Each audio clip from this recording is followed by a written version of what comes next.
Au nom du Père, du Fils et du Saint-Esprit, ainsi soit-il. Saint Jean-Baptiste, qui est comme le héros de cette période, le guide, qui nous mène jusqu'au Christ, est sommé de se présenter. Souvenez-vous que c'est la question principale qui mène à la condamnation de notre Seigneur Jésus-Christ, lorsque, devant le Sanhédrin, devant le grand prêtre, le même grand prêtre dit solennellement, je t'adjure au nom de Dieu de nous dire qui tu es. Es-tu le Messie, oui ou non? On a l'impression que c'est comme ce type de tribunal qui est amené cette fois-ci sur les bords du Jourdain, où on a des prêtres, des lévites, des pharisiens, qui le somment de décliner son identité, de dire qui il est, de dire comment il se définit. Et l'on voit qu'il a cette réponse progressive, commençant par une litanie de négation, qui en fait correspondent à cette vertu d'humilité, cette vertu de discrétion, que l'on peut retrouver dans l'Avent, que l'on peut retrouver dans la crèche, que l'on peut retrouver dans la Sainte Famille. Si on posait la question à Saint Joseph, si on posait la question à la Sainte Vierge, qui êtes-vous? Il serait tout petit, il se ferait silencieux. Êtes-vous le Messie? Quel est ce rapport avec le Messie?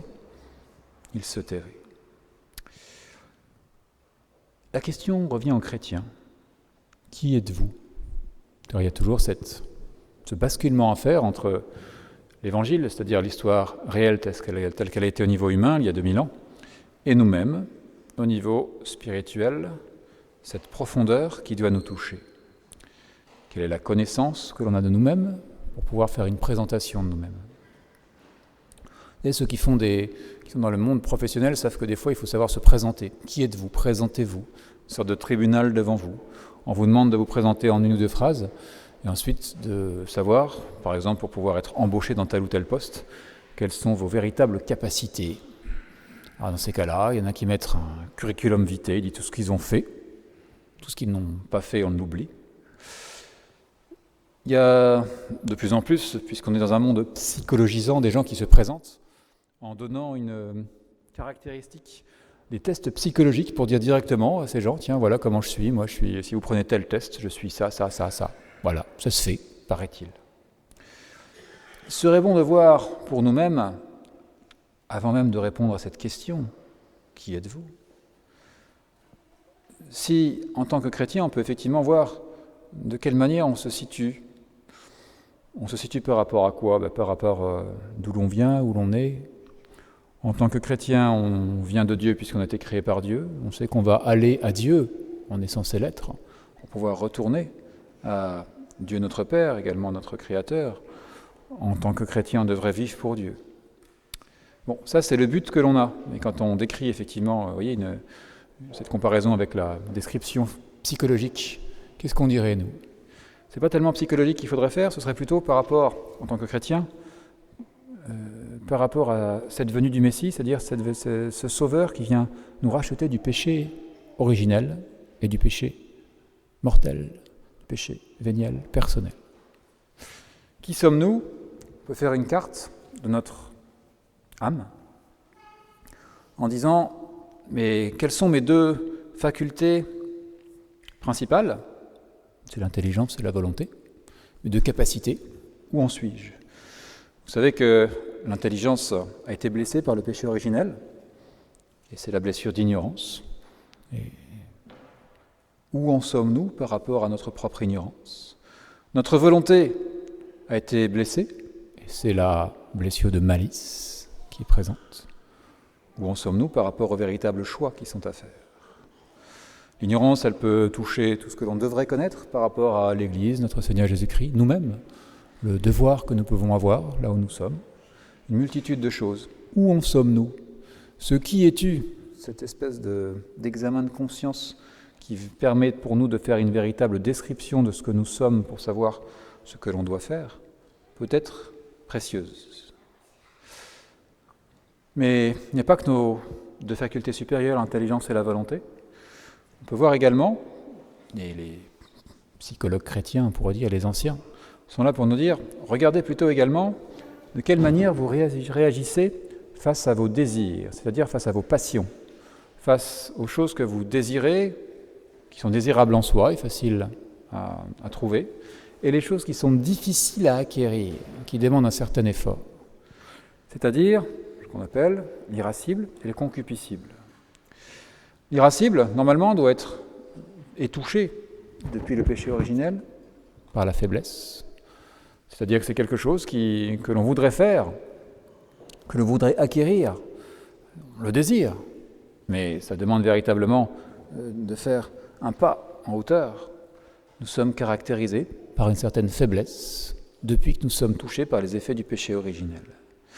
Et par rapport à un bien désirable qui ne présente pas d'obstacle, c'est plutôt ce qu'on appelle la concupiscence, et la faiblesse elle-même de cet élément, c'est la concupiscence, qui veut dire désirer, mais désirer sans mesure, des choses qui sont présentes. Vous voyez que c'est une cartographie aux 4 points, mais qui correspond à 4 vertus. Ce sont les 4 vertus cardinales. Si véritablement on veut réagir face à notre ignorance dans le domaine de l'intelligence, devant la vertu de prudence, l'intelligence pratique d'une chose où je sais comment réagir raisonnablement dans une situation pour pouvoir arriver au but intelligemment que je désire prendre. Par rapport à la volonté, effectivement il y a la malice qui nous touche, on peut avoir une mauvaise volonté, et c'est là il faut avoir la vertu de justice pour rendre à chacun ce qui est dû, à Dieu sont dus, au prochain sont dus, au devoir d'État sont dus. Par rapport à la faiblesse qui nous caractérise, la vertu, c'est la force, elle est là comme présente. Et par rapport à la concupiscence, pour pouvoir la limiter, c'est bien la tempérance. Force, prudence, justice, tempérance, c'est comme cet élément de base des vertus qu'on appelle cardinales, c'est-à-dire les vertus morales, qui sont les 4 points cardinaux qui permettent de nous dire, si l'on fait ça, tout l'ensemble humain que nous représentons est bien orienté pour pouvoir aller vers notre Seigneur Jésus-Christ, c'est-à-dire pour pouvoir monter vers les vertus de foi, d'espérance et de charité. Par rapport à notre ignorance, je propose des petites phrases qui viennent d'un moine trappiste que j'ai pu glaner. Il nous dit « Ne remercions pas avant d'avoir compris ce que nous recevons. Il s'agit de comprendre. Et si on cherche à comprendre, on peut alors remercier, et notamment remercier Dieu, pour tout ce que nous avons reçu, parce que par définition, tout ce que l'on est, on l'a reçu de Dieu. Par rapport à la concupiscence, c'est-à-dire avoir une vertu de tempérance, savoir dire non, un moine trappiste nous dit donc « Un homme vaut d'abord selon la qualité de ses refus, selon la qualité de nos refus, de ce qui nous attire, savoir dire non, non en toute connaissance de cause, rationnellement, chrétiennement, avec la grâce. Voilà qui montre une description de notre capacité à réagir et donc une personnalité. Qui es-tu ? Normalement, on est un chrétien. Comment pouvons-nous définir ? Vous voyez déjà une petite cartographie qui nous permet de nous dire par rapport à l'intelligence, la volonté, notre faiblesse, notre concupiscence, où en sommes-nous directement. Mais ensuite, bien, on peut vous dire, d'accord, mais trouvez-moi une seule phrase. Comment vous appelez-vous en une phrase ? Quel serait ce nom qui serait là ? Et Saint Jean-Baptiste répond par l'Écriture. C'est la source de beaucoup de nos enseignements. Par les prophètes, par Isaïe. Je suis la voix de celui qui crie dans le désert. Pourtant, Saint Jean-Baptiste est loin de n'être qu'une voix. C'est celui qui accomplissait le baptême de pénitence. Donc, d'une certaine manière, il était aussi une main, celui qui prenait l'eau du Jourdain et qui pardonnait les péchés de tous ceux qui venaient jusqu'à lui, parce qu'il mettait cette eau sur leur front, comme signe de préparation à la venue du Messie. Nous-mêmes, que sommes-nous ? On peut se réduire, comme lui-même s'est réduit, tout simplement à cette voix pour dire « Je suis celui qui annonce, qui ne fait que passer », toujours un signe d'humilité, mais qui, en étant une voix, veut imiter le Seigneur. Qu'est-ce que le Seigneur, sinon le Verbe ? sinon la parole. La parole de Dieu elle-même, vous savez qu'elle crée. Et la parole de Dieu aussi, elle consacre l'hostie. Ceci est mon corps. La parole de Dieu, elle pardonne et détruit les péchés. Nous-mêmes, nous pouvons être une parole de Dieu. Nous pouvons être une main de Dieu dans la main de l'aumône qui donne à celui qui a besoin. Nous pouvons avoir un pied, même la Sainte Écriture nous dit, bienheureux le pied de celui qui évangélise. Quand on va de droite ou de gauche et que l'on fait quelque chose qui, auprès du prochain, le rapproche de Dieu, on peut être effectivement un élément. Et dans ces cas-là, on se propose comme étant celui ou celle qui, dans le plan de Dieu, fait ce qu'il faut pour être une voix, une main, un pied, c'est-à-dire un élément de cet ensemble qu'est le corps mystique de notre Seigneur Jésus-Christ, c'est-à-dire l'Église. Le Christ a cette main, ce pied, tout cet élément qui représente le tout. Où en sommes-nous par rapport à tout cela ? Il est bon de faire ce bilan, maintenant, et de le faire dans l'espérance. Parce que si Saint Jean-Baptiste est comme celui qui présentait le baptême de pénitence, il dit effectivement, il faut savoir se racheter, effectivement, il faut faire le bilan, pour savoir où s'améliorer. On le fait en toute espérance, parce que comme l'a dit saint Paul dans son épître, il nous faut avoir cette joie et cette espérance. C'est bien ce qu'a dit l'apôtre des gentils, comme on l'appelle, saint Paul. Soyez toujours joyeux dans le Seigneur est proche, ne soyez inquiets de rien. C'est-à-dire que cette vérité de la proximité du Christ doit marquer notre agir, doit être vue de ceux qui sont autour de nous, et doit être fait une fois que l'on a fait notre propre nettoyage, la connaissance de nous-mêmes, de quelle manière, donc, par exemple, on applique cette prudence, cette force, cette justice, cette tempérance, et ainsi laisser la place à Jésus-Christ. Car, comme l'a dit saint Jean, il est au milieu de vous, quelqu'un est là que vous ne connaissez pas. Ceci nous touche, ceci doit nous toucher. Il y a toujours cette part de Christ qui est au milieu de nous et qu'on ne connaît pas. Quand je dis qu'on est touché par la blessure d'ignorance, c'est une réalité.